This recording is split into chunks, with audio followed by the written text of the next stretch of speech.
Irmãos, boa noite. Que a graça e paz de Cristo esteja conosco. Vamos para mais uma exposição do livro de Daniel. Nessa noite nós faremos a exposição do capítulo 7 e que vai compor essa série de exposições que nós estamos fazendo nesse livro, intitulada Vivendo em Babilônia, mas com a agenda de Deus.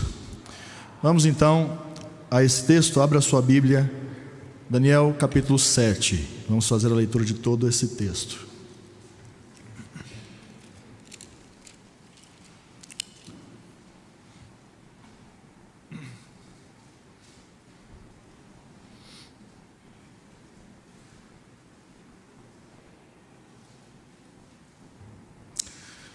Assim diz a palavra do nosso Deus: no primeiro ano de Belsazar, rei da Babilônia, teve Daniel um sonho e visões ante seus olhos, quando estava no seu leito.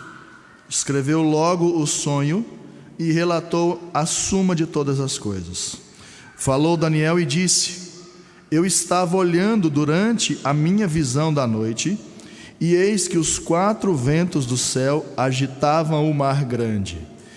4 animais grandes, diferentes uns dos outros, subiam do mar. O primeiro era como leão e tinha asas de águia.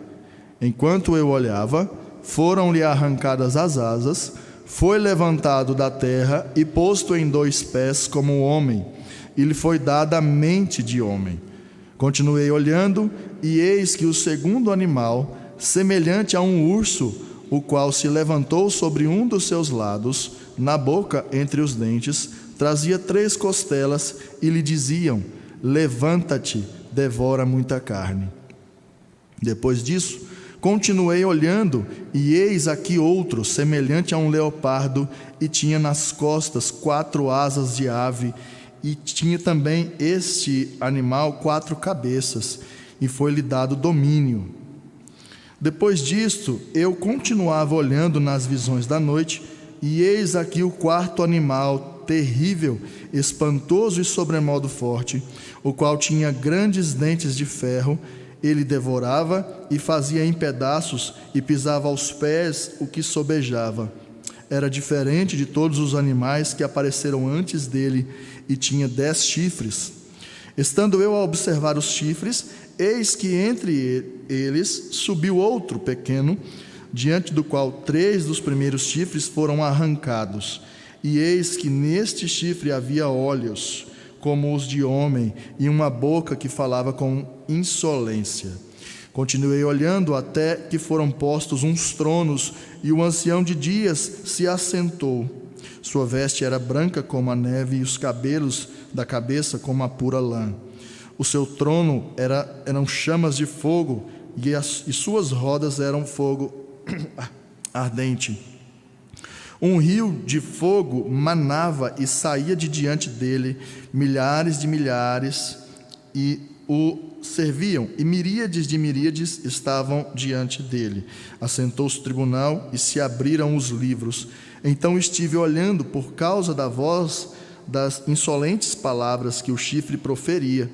Estive olhando e vi que o animal foi morto, e o seu corpo desfeito e entregue para ser queimado. Quanto aos outros animais, foi-lhes tirado o domínio, todavia foi-lhes dada prolongação de vida por um prazo e um tempo. Eu estava olhando nas minhas visões da noite, e eis que vinha com as nuvens do céu, como o filho do homem, e dirigiu-se ao ancião de dias, e o fizeram chegar até ele. Foi-lhe dado domínio e glória e o reino, para que os povos, nações e homens de todas as línguas o servissem. O seu domínio é domínio eterno que não passará, e o seu reino jamais será destruído. Quanto a mim, Daniel, o meu espírito foi alarmado dentro de mim, e as visões da minha cabeça me perturbaram.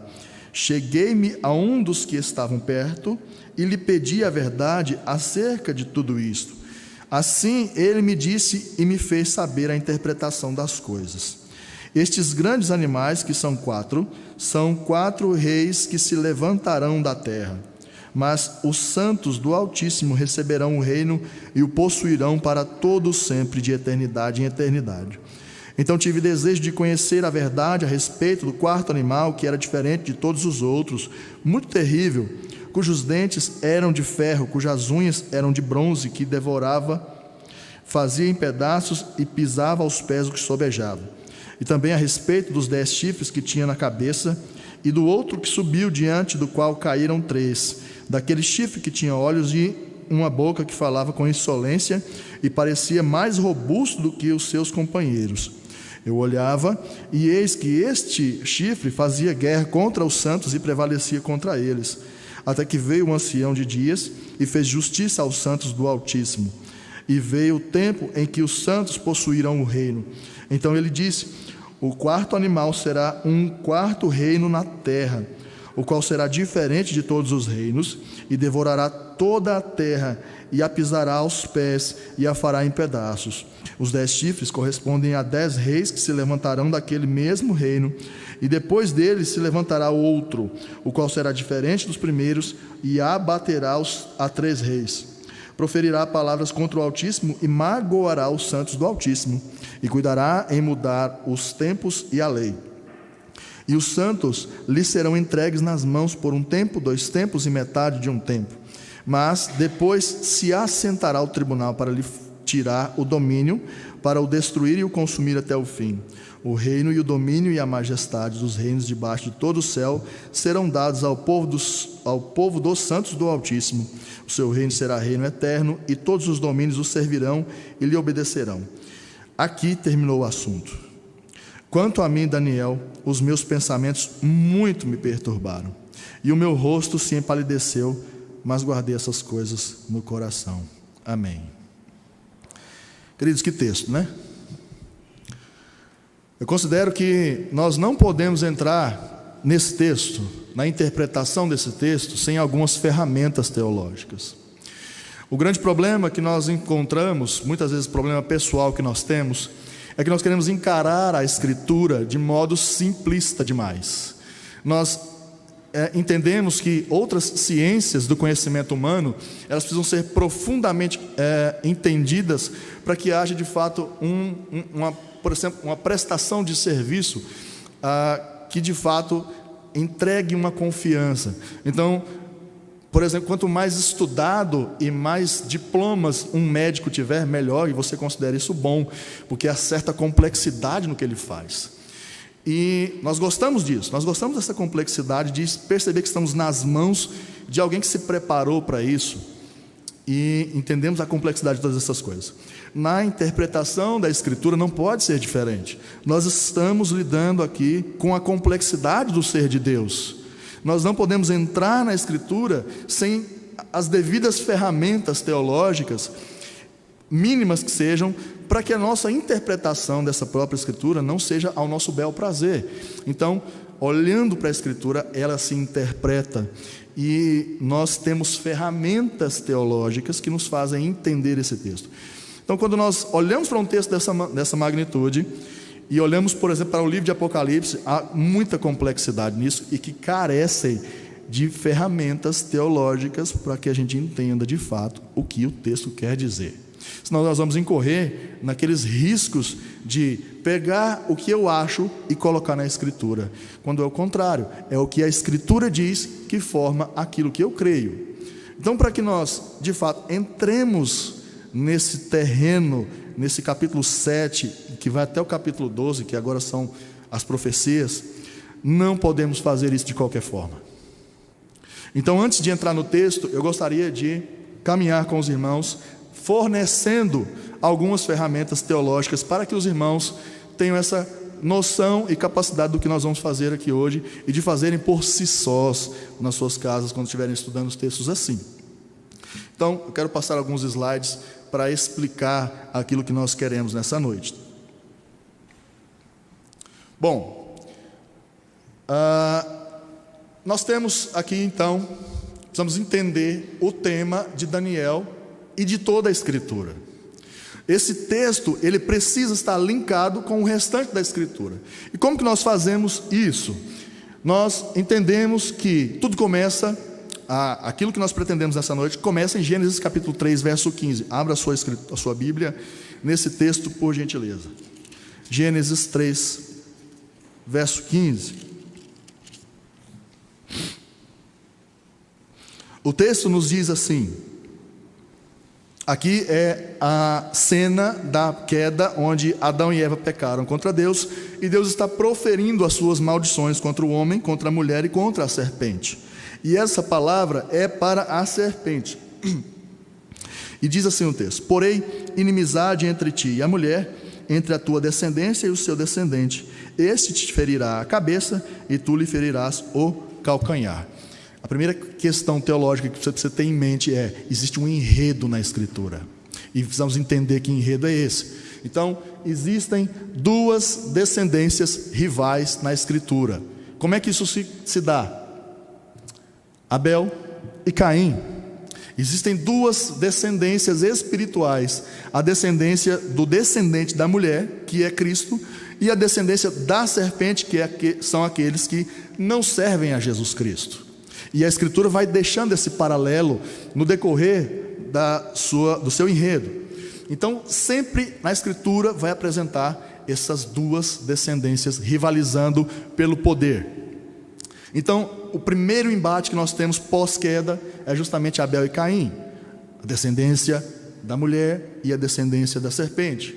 Expandimos isso para Enoque, que vai fazer rivalidade com Lameque, que é justamente aquele personagem que corrompe a literatura, que corrompe a poesia. Isso está lá também em Gênesis, logo depois da queda. Você pode conferir essas histórias depois na sua Bíblia. Vemos também, por exemplo, Israel sendo rivalizado o tempo todo com o Egito. Olha essa linha de rivalidade que vai sendo criada depois da queda. Isso vai chegar então no reinado de Davi, rivalizando com o reinado de Saul. O rei conforme o Senhor, o homem segundo o coração de Deus, rivalizando com aquele que foi tirado o Espírito de Deus dele.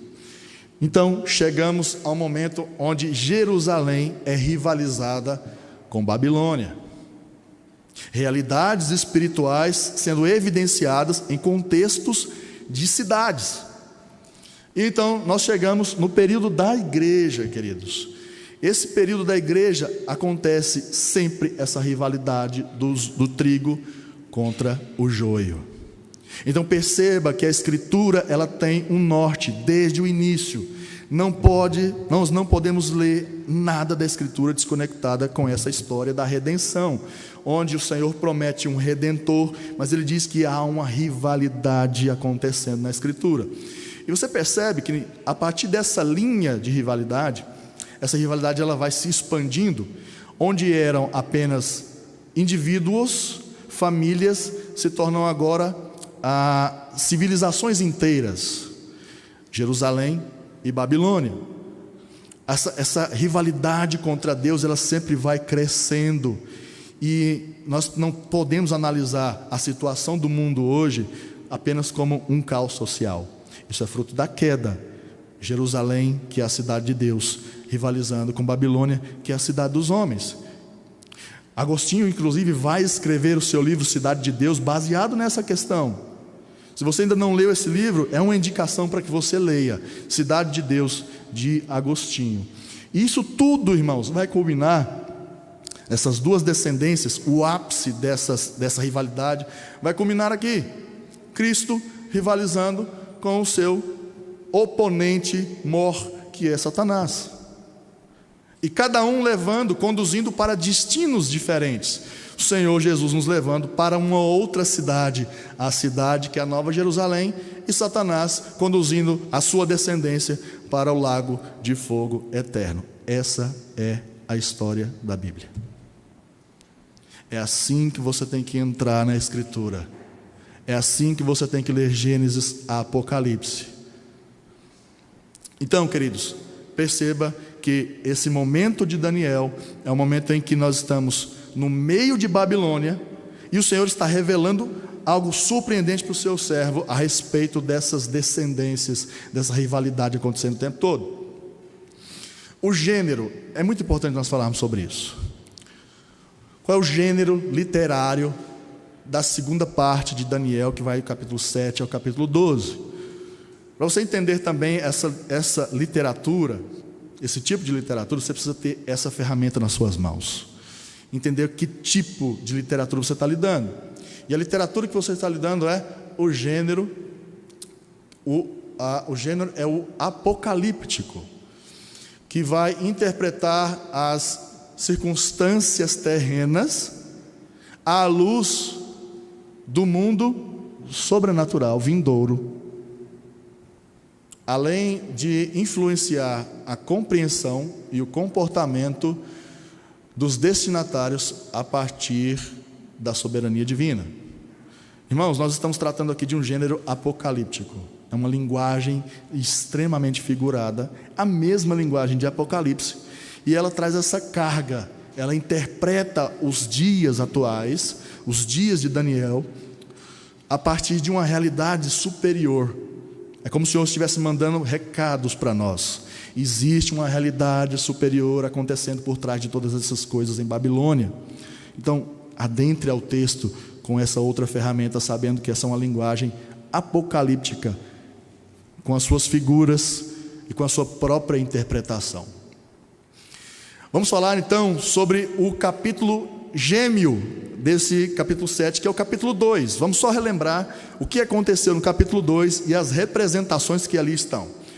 Ali no capítulo 2 é a estátua, sendo o sonho de Nabucodonosor, onde há uma estátua com vários elementos, e ali Daniel interpreta o sonho e dá para Nabucodonosor essa explicação do que é aquela estátua. E Daniel vai dizer: a cabeça de ouro, que é Nabucodonosor, que vem sendo sucedido por um reino que não tem tanto esplendor, que são o peito e os braços de prata, os medo-persas, Dario e Ciro. O ventre e quadris de bronze são os gregos. As pernas de ferro é o Império Romano, e os pés de ferro e de barro são os reinos que sucedem esse reino de Roma. Então nós estamos vivendo hoje na época dos pés de barro e de ferro, que é toda essa carga filosófica, religiosa, social que nós herdamos do Império Romano. Então esse é um capítulo que nós chamamos de capítulo gêmeo. Essa profecia do capítulo 7 precisa ser colocada lado a lado com essa do capítulo 2, porque isso fala de sucessão dos reinos da terra. Pois bem, ali naquele capítulo 2 nós percebemos que, apesar de toda essa grandeza dos reinos, só relembrando aquilo que nós já dissemos, uma pedra é cortada do monte sem o auxílio de mãos humanas, e destrói aquela estátua, e destrói os reinos. Os irmãos estão lembrados disso. Está lá no capítulo 2, na exposição que nós fizemos. Essa pedra que é cortada sem o auxílio de mãos humanas, chega e destrói essa estátua. E a pedra que feriu a estátua se tornou uma grande montanha e encheu toda a terra. Aquela pequena pedra se torna hoje essa grande montanha que enche toda a terra. Apesar do aparente poder, glória e ameaças constantes ao povo de Deus, todos os reinos desse mundo cairão sob o domínio de Cristo, que é a pedra. Parafraseando ou citando 1 Pedro, capítulo 2, verso 7, e Pedro também citando o Salmo 118, vai dizer: a pedra que os construtores rejeitaram, essa veio a ser a principal pedra angular. Pedro está explicando o que Daniel está profetizando. Mais uma ferramenta para você. A Escritura interpreta a Escritura. Agora nós vamos passar aos 4 animais. Eu vou passar rapidamente, porque depois nós vamos adentrar em alguns aspectos principais deles. Bom, os 4 animais, as 4 feras aterrorizantes do capítulo 7 e a estátua do capítulo 2. O leão com asas de águia é a representação da cabeça de ouro da estátua, que é Nabucodonosor. Então, quando nós falamos do leão com asas, nós estamos falando da cabeça de ouro da estátua do capítulo 2, irmãos gêmeos, capítulo 7 e o capítulo 2. O urso com as 3 costelas em sua boca. O urso representa os peitos e os braços de prata, que são os medo-persas, Dario e Ciro. O leopardo com 4 asas e 4 cabeças é a representação do ventre e quadris de bronze da estátua, que são os gregos. E por fim, não encontrando uma imagem melhor, porque nós não temos a especificação desse animal, esse animal não identificável, terrível, e com 10 chifres, representa as pernas de ferro da estátua, ou seja, o Império Romano. Mas nós não podemos deixar de fora as figuras salvadoras do capítulo 7 e do capítulo 2. A figura salvadora desse capítulo 7 é o Filho do Homem, e esse Filho do Homem destrói o pequeno chifre insolente. Mas no capítulo 2, essa figura salvadora é justamente a pedra, essa pedra que destrói a estátua, que simboliza os reinos deste mundo. Então, perceba o paralelismo dessas duas profecias. E a literatura apocalíptica, irmãos, é repleta de símbolos, que são matéria-prima na representação de verdades espirituais. Logo, elas só podem ser entendidas a partir de discernimento espiritual.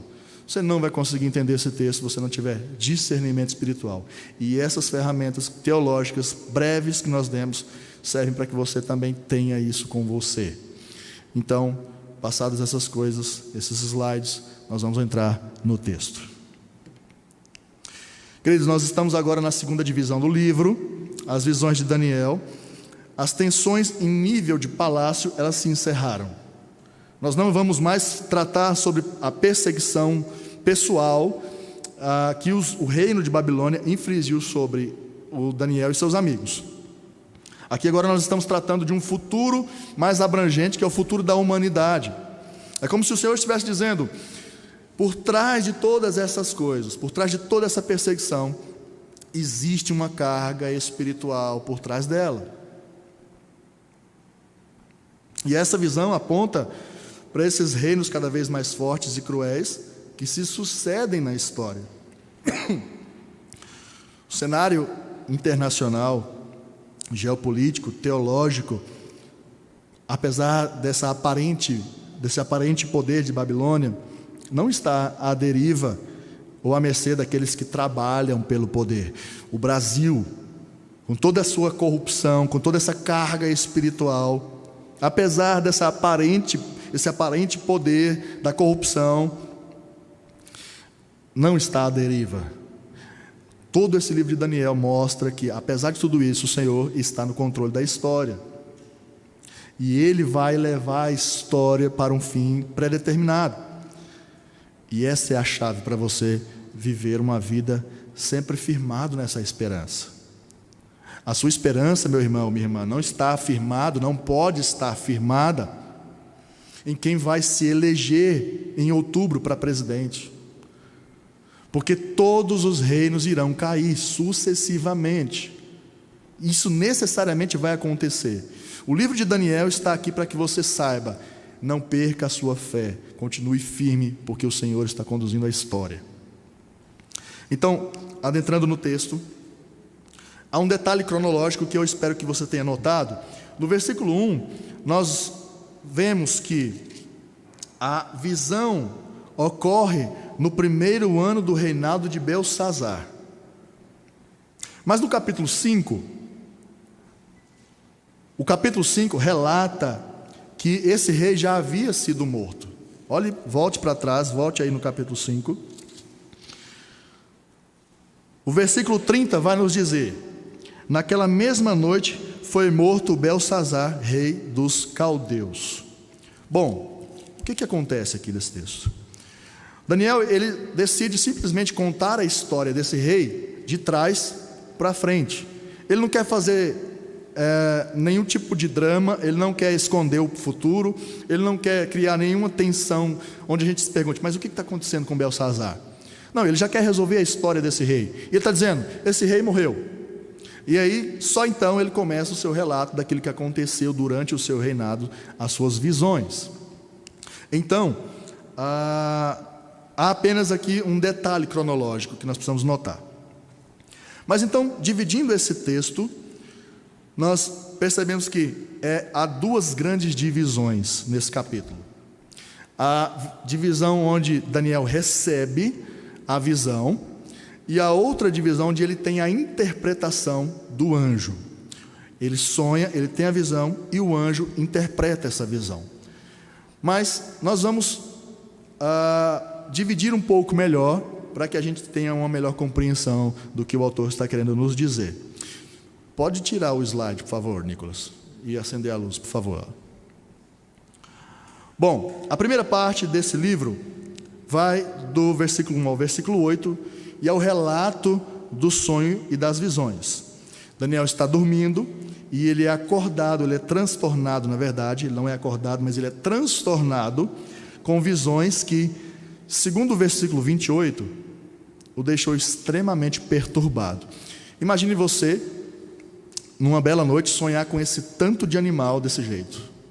Sonhar com esses animais, essas aberrações, e você não entender nada o que está acontecendo. Esse é o contexto de Daniel. E então, esse sonho, ele está repleto de símbolos, que nós vamos ver o que significam esses símbolos aqui. Bom, o texto do versículo 1 a 8, ele vai dar a imagem, ele vai descrever a ascensão desses reinos. Ele diz que esses reinos surgem a partir dos 4 ventos do céu que agitaram o mar grande. Bom, o que são esses 4 ventos?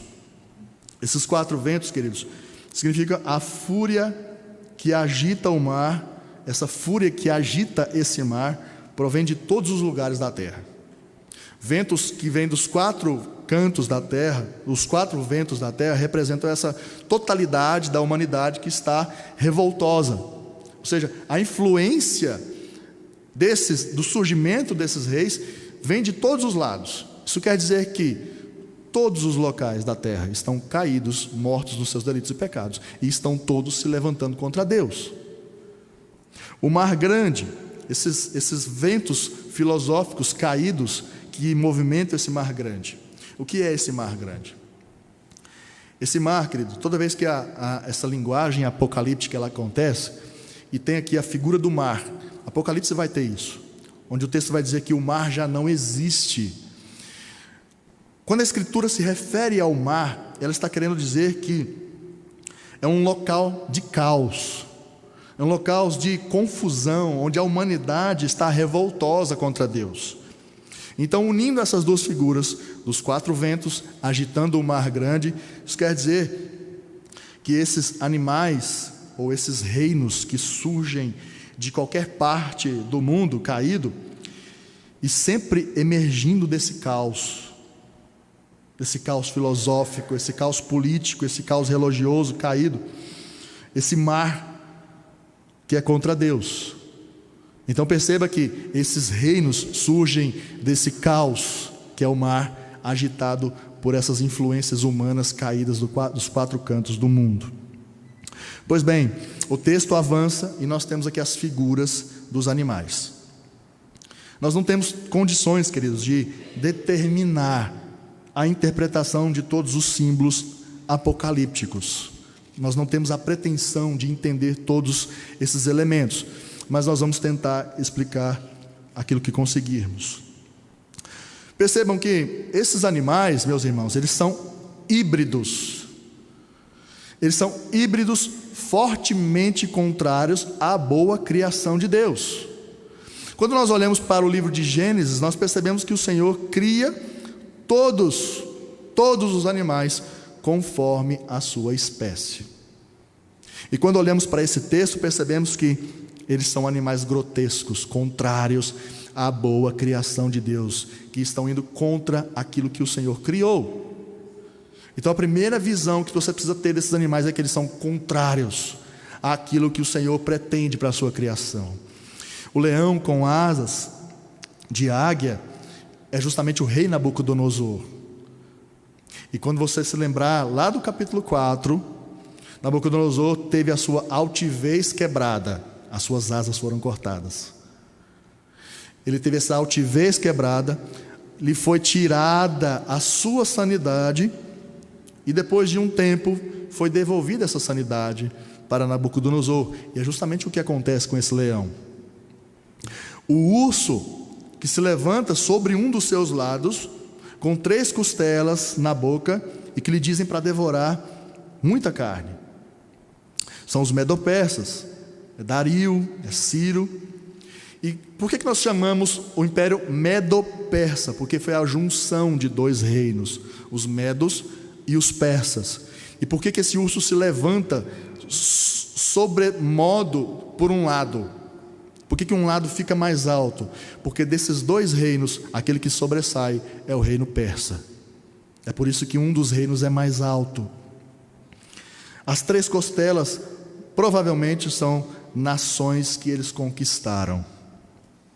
O leopardo com 4 asas e 4 cabeças, que é um híbrido, esse híbrido chocante que Daniel viu, representa algo que é rápido. Um leopardo já é rápido por natureza, queridos. E com asas, ele se torna imbatível na sua velocidade de ataque. Quem é esse personagem? Esse é Alexandre o Grande, que são os gregos. Alexandre o Grande, que com tanta rapidez, que aos 32 anos de idade, já havia conquistado parte do mundo conhecido, chegando até a fronteira da Índia. Ele conquistou muito rápido tudo aquilo que ele quis. Ele é esse leopardo que já é rápido, mas com asas ele se torna ainda mais rápido, e com 4 cabeças, muito mais ameaçador. E essas 4 cabeças, queridos, desse leopardo, essas 4 cabeças é a divisão do reino de Alexandre, que se deu entre 4 dos seus principais generais: Ptolomeu, Seleuco, Lisímaco e Cassandro. Quando Alexandre o Grande morre, 4 generais herdam esse reino da Grécia, então começam a reinar separadamente. Essas são as 4 cabeças. Então chegamos ao animal terrível, espantoso e sobremodo forte, que nós não conseguimos identificar o que é esse animal. Esse animal é Roma, que com suas legiões esmaga e conquista os povos com a força do ferro. Esse é o reino romano. E esses 10 chifres, queridos? O que é ou quem são esses 10 chifres? O chifre na Escritura é símbolo de poder. Então, quando nós lemos esse texto e percebemos que do Império Romano surgem 10 chifres, precisamos entender que são 10 estruturas de poder, 10 reis que surgem a partir de Roma. Logo, de Roma se erguerão 10 reis. E esse número 10 representa a plenitude dos governos mundiais depois de Roma.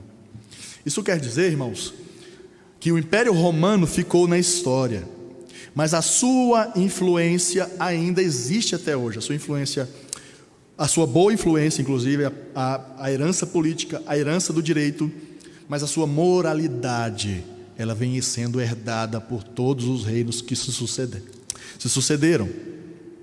Então esses 10 chifres são as representações dos reinos que surgem depois. Mas eu quero que os irmãos se atentem a um detalhe. Preste muita atenção que esse texto mostra que um pequeno chifre vai surgir no meio desses 10 chifres. Temos o animal terrível que é Roma, temos esses 10 reis que surgem a partir do governo de Roma, mas entre esses chifres tem um pequeno chifre. E esse pequeno chifre, ele é o mais citado de todos os reinos. Por quê? Ele é citado no verso 8, no verso 11, no verso 20, 21, 24, 25 e 26. Então nós precisamos dar atenção para esse reino.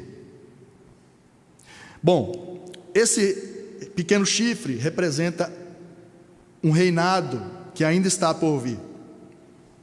Ele surge dentre os reinos da terra, ou seja, dentre os 10 chifres, ele surge ali. O que isso quer dizer? Isso quer dizer que ele não é um reino celestial. Ele não é instituído por Deus.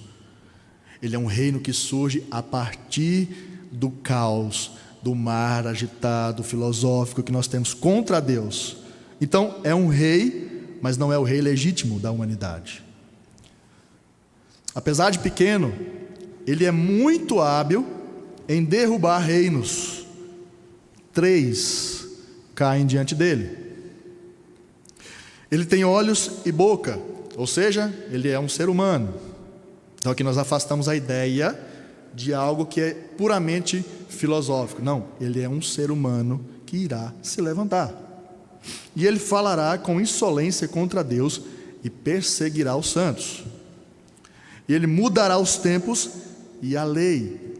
E aqui eu queria que os irmãos abrissem as suas Bíblias em 1 Tessalonicenses, capítulo 2, versos 3 e 4. 1 Tessalonicenses, capítulo 2, versos 3 e 4. O texto diz assim: Paulo está alertando aquela igreja a respeito dessa figura que é contra Deus. Ninguém de nenhum modo vos engane, porque isto não acontecerá sem que primeiro venha a apostasia e seja revelado o homem da iniquidade, o filho da perdição, o qual se opõe e se levanta contra tudo que se chama Deus ou é objeto de culto, a ponto de assentar-se no santuário de Deus, ostentando-se como se fosse o próprio Deus. Olha aqui, queridos: falará com insolência contra Deus e perseguirá os santos, mudará os tempos e a lei. O que é então mudar os tempos e a lei? O que ele quer fazer com essa mudança dos tempos e da lei? Ele quer instaurar uma nova moralidade e uma nova religião, onde o objeto de culto não será o Senhor, mas será Ele próprio. Ele terá êxito na perseguição ao povo de Deus por 1 tempo, 2 tempos e metade de 1 tempo. Nós não conseguimos saber de fato a que período isso compreende. A linguagem apocalíptica nesse sentido ela não é clara, mas nós podemos considerar que talvez isso signifique 3 anos e meio, onde ele vai triunfar sobre a igreja, sobre o povo de Deus. Então nós chegamos a uma conclusão muito básica a respeito desse personagem. Quem é esse personagem, queridos? É o anticristo. O anticristo vai surgir no meio desse caos filosófico, religioso, político que nós temos na Babilônia. Ele não vai vir do céu, ele vai vir para transtornar o céu. Ele vai vir para fazer guerra contra os santos do Senhor. Ele vai tentar mudar a moralidade que o Senhor institui, e ele vai tentar mudar a religião que o Senhor institui. Não se engane achando que é só a sociedade que está mudando, que está se tornando mais livre das amarras de Deus. Não, é uma sociedade que está amparada pela descendência da serpente, que é Satanás. A segunda parte dos textos vai do verso 9 ao verso 14 e mostra uma realidade na sala do trono de Deus. O julgamento, queridos, está prestes a começar sobre os reinos e sobre o anticristo. Olha que visão fantástica Daniel está tendo nesse momento. Daniel está percebendo que o Senhor está conduzindo a história para um fim determinado, e que apesar deles estarem sofrendo em Babilônia, ali não era o fim deles. E apesar de você e eu passarmos por tantas tribulações nessa Babilônia que vivemos, esse não é o nosso fim, não é aqui o nosso destino final. Que isso fique muito bem claro na sua mente, irmão, para que você não perca as esperanças diante de tantas injustiças que nós vemos nesse mundo. A descendência da serpente vai ser esmagada pelo filho da mulher, pelo filho do homem. Então essa segunda parte vai nos mostrar que esse tribunal ele vai ser instaurado. E esse ancião de dias é o próprio Deus. E por que ele é chamado de ancião de dias? Porque ele é o eterno. Porque além de ser o ancião de dias, o eterno, ele tem os seus cabelos alvos, as suas vestes são brancas. Isso representa que, a despeito ou contrariamente aos reinos desse mundo, ele é puro. Ele é eterno e ele é puro, sem mácula. E é ele que se assenta no seu trono para julgar. Babilônia acredita o tempo todo que tem o poder sobre a vida e sobre a morte de todos, mas quem se assenta no trono é um ancião de dias. Não é esse pequeno chifre insolente, é um ancião de dias que é o Senhor. E o seu trono tem rodas em fogo ardente. O que isso quer dizer? Um trono com rodas com fogo ardente. Isso mostra, queridos, esse fogo que representa a justiça de Deus. Ela não está presa a nenhum lugar. A justiça e o trono de Deus, ela pode se locomover e ser encontrada onde Deus quiser. Babilônia não estabelece limite para que a justiça de Deus entre, mas o Senhor, com esse movimento, com esse trono com rodas de fogo, ele entra onde ele quer. Ninguém limita o Senhor. E é aqui que os olhos de Daniel estão, em quem realmente está governando tudo e quem realmente vai julgar todas as coisas. Versículo 10, então, mostra que existe uma multidão de servos de Deus, essa miríade de miríades, milhares de milhares, diante de Deus. Para quê? Eles estão esperando para ver o que o Senhor vai fazer. Sabe quem vai estar nessa miríade aqui, queridos? Você e eu. Nós estaremos diante do trono de Deus, olhando para Ele e esperando o final de todas as coisas. Amém? Você vai estar lá? Em nome de Jesus, né? Verso 13 e verso 14, nós percebemos que existe aqui uma entrada triunfal de um personagem que faz toda a diferença nesse texto, que é a entrada do Filho do Homem na cena. E aqui você entende por que Jesus é chamado de Filho do Homem lá no Novo Testamento. Você não sabia por quê? É por isso. É porque Jesus é esse Filho do Homem. Ele vem com as nuvens no céu. Perceba, de onde ele vem? Ele vem nas nuvens no céu. O que isso quer dizer, irmãos? Ele não vem do mar. Ele não vem agitado pelos quatro ventos da terra. Ele não vem do caos filosófico, religioso que a gente vive. Ele vem do céu. Mas perceba que ele vem do céu, não do mar, mas ele é humano. Ele é o Filho humano. Isso quer dizer que o Cristo que nós servimos, ele vem sendo Deus, mas ele vem também em semelhança, a nossa semelhança. Ele se parece conosco, ele é um de nós, mas ele é mais forte que nós, para nos levar de fato a um local seguro, onde Babilônia nunca vai conseguir nos levar. Esse Filho do Homem já está fazendo isso. Ele mata o animal terrível e o lança no fogo. O reino é dado a ele e será um reino eterno, não passará, jamais será destruído. E nós estaremos com ele. Babilônia não consegue, ela pode até prometer, ela pode até dizer: quem interpretar o sonho, eu vou cobrir de riqueza, como os reis fizeram anteriormente. Quem me der a interpretação desse sonho, eu vou dar riquezas, sobremodo. Vai ser o terceiro no meu reino. Só que Babilônia não consegue prometer a eternidade. E quem está baseado na confiança dessa Babilônia, não irá para a eternidade com o Filho do Homem. O Filho do Homem, esse Filho do Homem, é o próprio Cristo.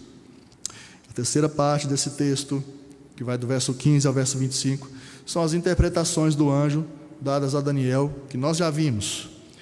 É onde o anjo vai dizer quem é quem nessa visão. E a quarta parte desse texto, finalmente, versículo 26 ao 28, mostra o fim dos reinos humanos caídos, o fim dos reinos humanos caídos e do anticristo que chegam ao fim. Quero ler de novo esses últimos versículos com os irmãos, 26 a 28. Mas depois se assentará o tribunal para lhe tirar o domínio, para o destruir e o consumir até o fim. O reino e o domínio e a majestade dos reinos debaixo de todo o céu serão dados ao povo dos santos do Altíssimo. O seu reino será reino eterno, e todos os domínios o servirão e lhe obedecerão. Aqui terminou o assunto. Quanto a mim, Daniel, os meus pensamentos muito me turbaram, e o meu rosto se empalideceu, mas guardei essas coisas no coração. Aqui termina a história. O detalhe marcante desse final aqui é que o reino será dado não para Dario, não para Nabucodonosor, não para Ciro, não para Belsazar, muito menos para os moradores, para aqueles que vivem debaixo da influência de Babilônia. O reino será dado aos santos do Altíssimo, ao povo de Deus. Querido, não é Babilônia que está no controle da história. Não são os governantes desse mundo. Não é Vladimir Putin que acabou de conquistar a Ucrânia de maneira extremamente violenta. Quem está conduzindo a história para um final é o Senhor. E Ele vai entregar o seu reino a nós. No fim, o governo do mundo será dado àqueles que foram maltratados, perseguidos e mortos por Babilônia. No fim, aqueles que foram maltratados, perseguidos e mortos por causa da fé, serão aqueles que irão julgar todas as coisas. E é aqui que nós batemos naquela mesma tecla. Querido, não arrede o pé se você está sendo perseguido. Não barganhe a sua fé caso você tenha que escolher entre cumprir a vontade de Deus e cumprir um capricho do seu patrão. No final, o governo estará nas suas mãos, porque o Cristo vai dar isso para você. E o texto acaba com essa crise. O texto acaba com Daniel em crise, porque aquilo que ele viu não foi apenas um filme que passa na sessão da tarde. O que Daniel viu não foi simplesmente um comercial de qualquer produto. O que Daniel viu, queridos, foi o fim do mundo.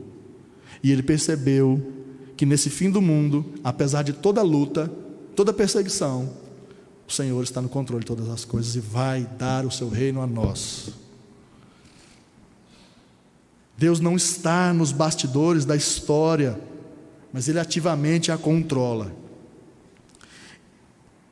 E as palavras reino acontecem 9 vezes nesse texto. Domínio acontece 7 vezes. Isso dá um tom de disputa pelo trono do mundo, ou seja, as duas descendências rivalizando uma com a outra, disputando os reinos e disputando o domínio do mundo. Satanás é aquele que sempre vai achar que tem alguma coisa nesse mundo. Ele vai tentar influenciar o Filho do Homem aqui. O supremo rei de todas as coisas Satanás vai tentar influenciar. Quando ele passa 40 dias no deserto, o que Satanás promete para ele? Se você se curvar diante de mim, tudo isso aqui, todos esses reinos aqui, serão seus. Só que o que Satanás estava tentando com Cristo era uma mentira ao dizer que todos os reinos do mundo eram dele, e nada desse mundo é de Satanás. Nada. Quem está no controle, quem de fato tem o domínio, quem de fato tem o reino, é o Filho do Homem. E um teólogo chamado Willem van Gemeren, ele traduz bem esse clima do livro de Daniel. Ele diz o seguinte: a esperança está no Deus do céu, que estabelecerá sua soberania sobre todas as nações e compartilhará o domínio com seus santos, comigo e com você. Queridos, o que Deus está fazendo? Deus está gradativamente retirando o reino das mãos dos ímpios, dos descendentes da serpente, e dando o reino à descendência da mulher. É isso que o Senhor está fazendo. O Senhor está gradativamente tirando o reino ou a influência de Babilônia e devolvendo de novo a normalidade que havia no Jardim do Éden. Eu quero então concluir esse texto. Quero fazer 4 conclusões rápidas e 3 aplicações práticas também. A primeira conclusão que nós chegamos a esse texto é que a característica dos reinos humanos sem Deus é a degradação moral, político-religiosa e filosófica. E preste atenção, sempre vai ficar pior. Sempre vai ficar pior. Sabe por quê? Porque se você percebeu, o movimento moral e ético da humanidade, ela não está melhorando. Paulo vai dizer que o espírito do anticristo já está no mundo. Então nós percebemos que todos os reinos desse mundo sem Deus nos levam, ou de alguma forma endossam, uma degradação moral, político, religiosa e filosófica. O que eu quero dizer, queridos, que o ar vai ficar insustentável. Vai ficar sufocante a vida nessa terra. Porque é aí que o Filho do Homem vai agir, porque é aí que Cristo vai retornar para instaurar o seu reino. Não espere que políticas públicas vão devolver a nossa realidade que havia no Éden. Não vai. Porque existe toda uma carga espiritual por trás de cada reino do mundo. E essa carga espiritual é alimentada pela descendência da serpente. Segunda conclusão que nós fazemos nesse texto: o poder de Babilônia parece aumentar, mas Deus trará o seu tribunal justo contra cada aspecto de Babilônia e seus sucessores. Todos os governantes desse mundo podem achar que têm o controle sobre todas as coisas, sobre o seu território, sobre a filosofia, sobre a educação. Eles podem até triunfar momentaneamente. Mas no final de tudo, queridos, esse texto está nos mostrando que o ancião de dias vai instaurar o seu tribunal. E ninguém vai escapar dele. A descendência da serpente, nenhum descendente da serpente vai escapar de Deus. Essa é a segunda conclusão que nós fazemos. A terceira conclusão que nós fazemos é que a esperança na intervenção do Filho do Homem é o que mantém a vida dos santos possível na Babilônia.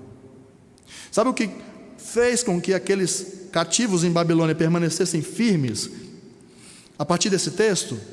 É que a partir desse texto, e dos outros inclusive, é que foi mostrado para eles que eles podiam ter esperança no Filho do Homem, que a vida em Babilônia não era o final. a vida deles não terminaria ali, e que apesar de um cativeiro, eles poderiam ter a plena convicção de que o Senhor os estaria conduzindo para um lugar perfeito. E a quarta e última conclusão que nós fazemos é que o reino justo do Filho do Homem certamente virá e será eterno. É isso que esse texto está nos dizendo. Não é Babilônia que é eterna, é o Filho do Homem que é eterno. E eu quero aplicar esse texto de forma prática para a sua vida. Primeira aplicação prática que eu quero que você entenda e de fato pratique isso a partir de hoje, para que a sua semana seja diferente, para que a sua segunda-feira comece diferente, porque é isso que a Escritura nos faz. Ela transforma as nossas realidades, ela injeta em nós esperança para que a gente consiga viver nessa Babilônia de modo digno do Evangelho. Então a primeira conclusão, ou a primeira aplicação que eu faço: aprenda a descansar em Deus. Pura e simplesmente. Deus já te deu spoilers do final da história. Você já sabe onde a história vai terminar. A história não termina aqui nessa Babilônia. A história não vai terminar na eleição de outubro. Você e eu já sabemos o final, que Deus é quem triunfa sobre todo o mal.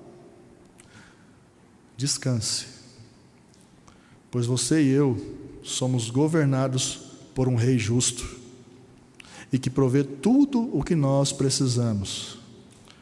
E aqui eu quero lembrar as palavras do Senhor Jesus: busque, pois, em primeiro lugar o reino de Deus e deixe que Ele cuide do resto. Deixe que Ele cuide do resto. Se você tiver que ser demitido por causa da sua fidelidade ao Senhor, busque em primeiro lugar o reino de Deus. Se você tiver que ser demitido, Ele vai providenciar o resto. Aprenda a descansar em Deus. Segunda aplicação prática que eu quero fazer nessa noite: aprenda que não existe neutralidade nessa guerra entre a descendência da serpente contra o descendente da mulher. Ou nós estamos com Cristo, ou nós estamos com a serpente, que é Satanás. O tribunal de Deus será instaurado. E a pergunta é: de que lado você vai estar? Queridos, não nos enganemos. Não existe uma pessoa sequer nesse mundo que seja neutra nessa guerra, nessa rivalidade. Ou nós estamos representados pelo descendente da mulher, que é Cristo, ou nós estamos representados pela descendência da serpente, que é Satanás.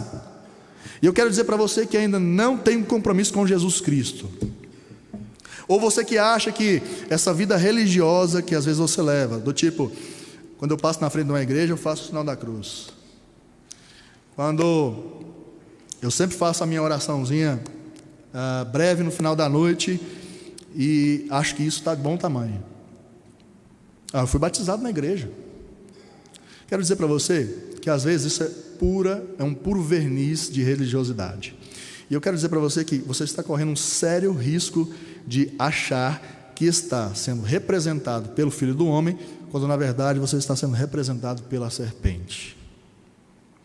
E a palavra que eu quero dizer, eu quero dar para você nessa noite, a você que ainda não fez a sua pública profissão de fé em Jesus Cristo, não se arrependeu dos seus pecados, quero dizer para você que neste dia, nesse tribunal, onde o ancião de dias vai instaurar a sua justiça, e o Filho do Homem vai matar esse animal terrível, esse anticristo, eu quero dizer para você, que nesse dia, você que nunca quis ter um relacionamento com Cristo, de fato, de verdade, Cristo tem uma coisa para dizer para você: aparta-te de mim, maldito, porque eu não te conheço. Então eu quero fazer um alerta para você nessa noite. É hoje que o Senhor te chama para um compromisso. Ou você, de fato, assume a sua identidade com Cristo, ou você pare de achar que tem um compromisso com Ele. Se arrependa dos seus pecados e clame ao Senhor que seja representado diante dele, diante desse tribunal, pelo Filho do Homem. Ou seu destino é juntamente com aquele que te representa. O destino que a serpente, que Satanás irá, é o lago de fogo eterno, juntamente com toda a sua descendência, que um dia achou que era neutro, que um dia achou que era simplesmente frequentar cultos, bater ponto na igreja, mas não tem o menor compromisso com a noiva de Cristo, que é a igreja. Terceira conclusão que eu quero fazer nessa noite prática. Mais uma vez, queridos, mais uma vez, não barganhe a sua fé, não negocie, não se venda à Babilônia. No seu trabalho, se você tiver que passar uma nota fiscal errada, fraudulenta, não faça isso, por mais que isso custe o seu emprego. Se você tiver que escrever um artigo na tua faculdade que vá contra a tua fé, não faz isso. Se você tiver que, no seu trabalho, ter que fraudar alguma coisa, se você tiver que fraudar o seu imposto de renda, não faça isso. Isso vai fazer com que você se pareça mais com Babilônia do que com o Filho do Homem, do que com Jerusalém, do que com a Nova Jerusalém. Não é simplesmente ceder em pequenos pontos. É estar dizendo, nesse ponto aqui eu quero me parecer mais com Babilônia do que com a Nova Jerusalém. Não faça isso. Se abstenha de qualquer aparência do mal. Assim você estará mais perto da Nova Jerusalém do que de Babilônia. David Helm, um outro teólogo, vai dizer que essas visões de Daniel, elas revelam que é necessário deixar Babilônia para que nós voltemos para casa. Como é que você está? Você já fez morada aqui em Babilônia? Você já está envolto a essa filosofia? Você já normalizou todas essas coisas? Ou você está com a mochila nas costas, indo para casa? Porque não dá para pensar e ir para Nova Jerusalém com cargas da Babilônia na mochila. Ou você deixa as suas cargas de Babilônia para trás, ou você com dificuldade vai chegar na Nova Jerusalém. Cada escolha, cada pensamento, cada música, cada leitura, cada omissão que nós fazemos é uma opção espiritual por Jerusalém ou por Babilônia. E a pergunta é: você está viajando para casa ou você quer morar aqui de fato? O que você lê, o que você assiste, a roupa com que você se veste, se é decente ou não, revela o que você tem no coração. Se você está honrando Babilônia ou você está honrando a Nova Jerusalém. No final de tudo, aquilo que nós cremos, aquilo que nós tememos, reflete no modo em que nós vivemos, nos mínimos detalhes, músicas que ouvimos, leituras que fazemos, pessoas que seguimos na internet, nosso comportamento com nossos pais, nosso comportamento com nossos filhos, esposas, tudo isso. Se eu escolho no domingo estar ou não juntamente com o povo de Deus na comunhão, ou se eu pretendo estar em qualquer outro lugar, isso revela uma escolha. Ou seu coração está em Babilônia, ou seu coração está na Nova Jerusalém. Não dá para servir dois senhores. E eu quero encerrar com o último slide.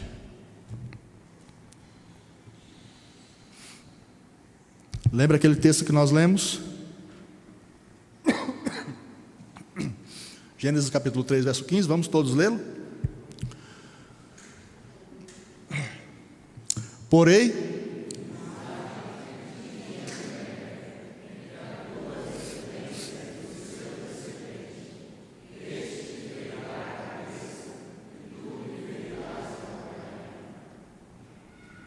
duas descendências estão disputando o seu coração. Quem é que está mandando o seu coração? A serpente ou o filho do homem? Sabe onde esse texto vai desaguar, queridos? Aqui. Vamos ler mais uma vez juntos? E então...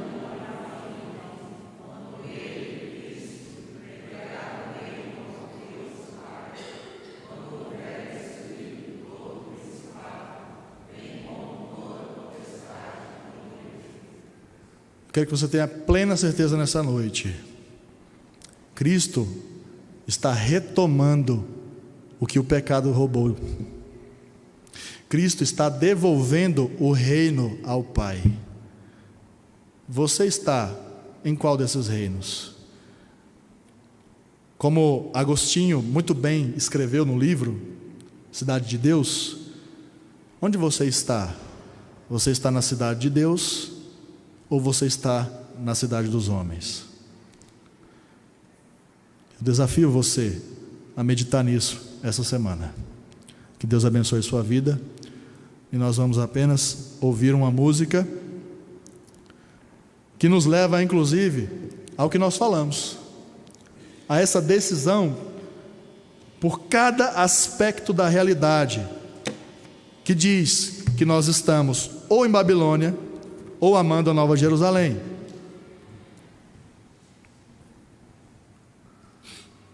Eu te convido a ficar em pé para nós cantarmos essa música. Você que conhece.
Está cheia de sons. Na cidade dos homens tem gente que consegue ouvir, mas os outros estão surdos. Para de jogando tudo pra fora. A verdade apressa minha hora. Revela vida que é nova. Olhos, agora vem jogando tudo pra fora. A verdade apressa minha hora. Vem, revela vida que é nova. Abre os meus olhos agora.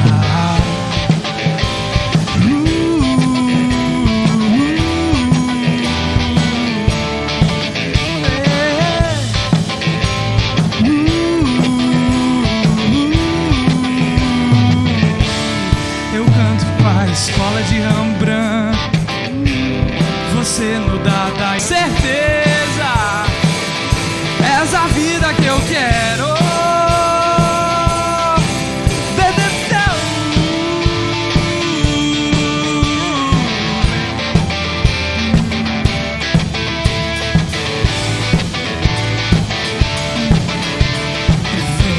Jogando tudo pra fora. A verdade apressa minha hora. Vem, revela vida que é nova. Abre os meus meus olhos agora vem, jogando tudo pra fora.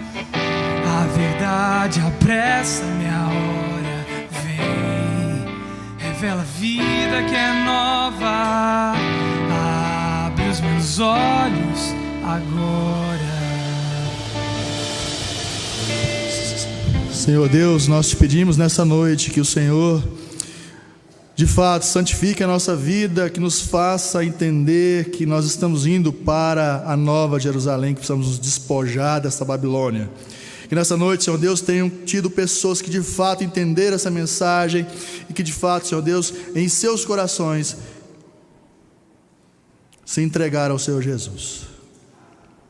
Abençoe essa igreja, que nós sejamos, Senhor Deus, um pendão real de Cristo no meio dessa Babilônia, para a glória do Senhor Jesus, e no nome dele que oramos, amém. Receber a bênção. Povo de Deus, que você esteja de fato coberto pela paz, a graça e as ternas consolações do Pai, do Filho e do Espírito Santo, hoje e para todo sempre, em nome de Jesus, amém.